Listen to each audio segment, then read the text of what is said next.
নমস্কার বন্ধুরা, কেমন আছো তোমরা সবাই? আশা করছি ভালোই আছো।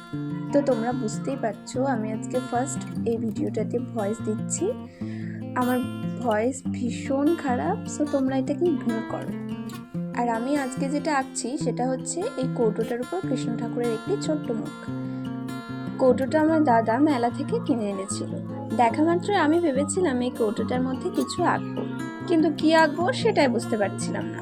তখন অনেক ভেবেচিন্তে মায়ের কথা মতো আমি এই কৃষ্ণ ঠাকুরের মুখটা আঁকতে শুরু করি। আমার মায়ের তো এটা ভালোই লেগেছে। তোমাদের কেমন লাগছে সেটা কমেন্টে জানাও। আর এর পরের পার্টে আমি পুরো কৌটোটা ডিজাইন করা দেখাবো।